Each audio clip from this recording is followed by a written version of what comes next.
Sambo terdakwa kasus pembunuhan berencana Brigadir Joshua siang ini masih menjalani sidang pembacaan vonis di Pengadilan Negeri Jakarta Selatan. Persidangan ini turut dihadiri orang tua Brigadir Joshua.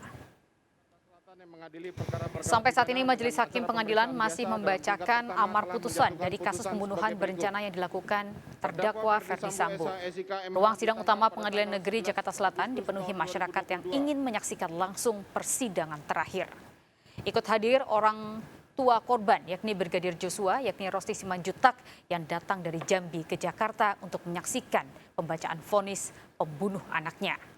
Sampai saat ini Ketua Majelis Hakim Wahyu Iman Santoso masih membacakan sejumlah poin pertimbangan yang berdasarkan hasil analisa fakta selama proses persidangan.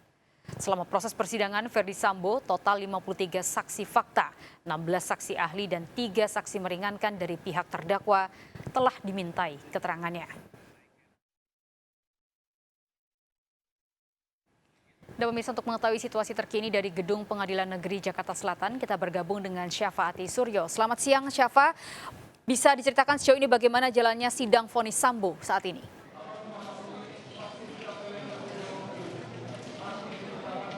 Ya, selamat siang Lady dan pemirsa. Hingga saat ini Majelis Hakim Pengadilan Negeri Jakarta Selatan masih membacakan bagian pertimbangan dari putusan kasus pembunuhan berencana Brigadir Nofriansyah Yosua Huta Barat dengan terdakwa Ferdi Sambo.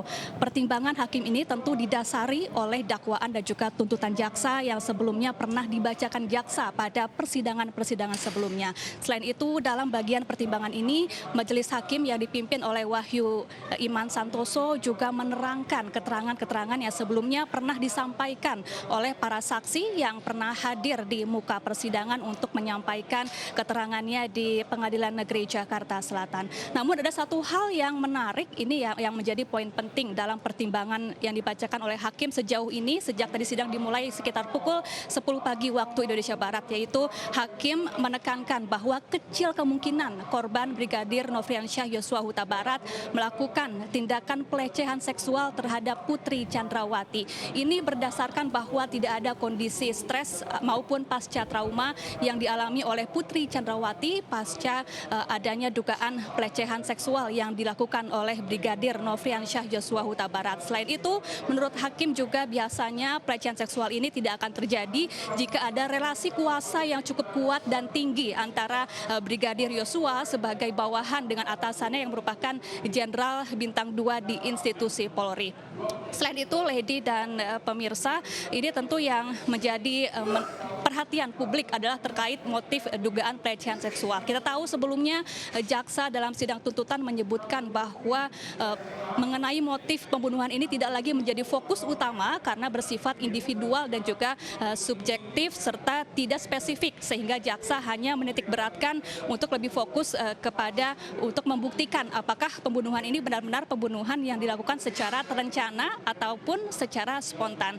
Dan Lady dan pemirsa, adapun keluarga dari Brigadir Yosua saat ini hadir langsung mengawal jalannya sidang di ruang sidang utama Gedung Pengadilan Negeri Jakarta Selatan. Ada ayah dan ibu Yosua yang juga hadir. Mereka datang ke ruang sidang dengan membawa foto sang anak yang menggunakan seragam Polri lengkap. Dan sebelum sidang tadi ibu dari almarhum Yosua, Rosti Simanjuntak, juga menyebutkan bahwa pihaknya sangat berharap nantinya Majelis Hakim bisa menjatuhkan vonis yang maksimal atau seberat-beratnya terhadap Ferdi Sambo karena dinilai telah merenggut nyawa anaknya secara keji dan sadis begitu.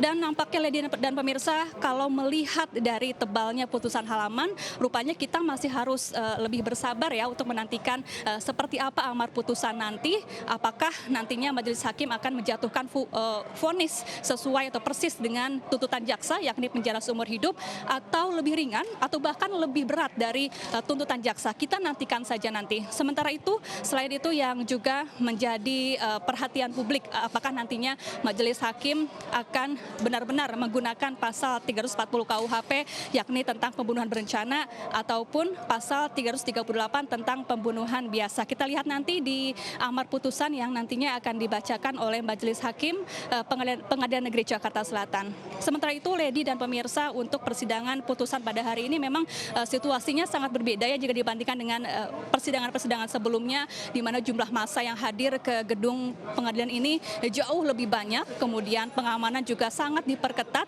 di mana ada ratusan personel kepolisian yang diterjunkan untuk mengamankan jalannya sidang. Sejumlah anggota BRIMOB bersenjata lengkap juga turun dan berada di dalam ruang sidang untuk mengamankan jalannya sidang. Layar besar juga telah dipasang di halaman gedung pengadilan untuk massa nanti bisa menyaksikan langsung seperti apa amar putusan terhadap Ferdy Sambo yang akan dijatuhkan oleh Majelis Hakim Pengadilan Negeri Jakarta Selatan. Kembali ke studio, Lady. Baik, terima kasih rekan Syafati Suryo melaporkan langsung dari Pengadilan Negeri Jakarta Selatan. Selamat bertugas kembali.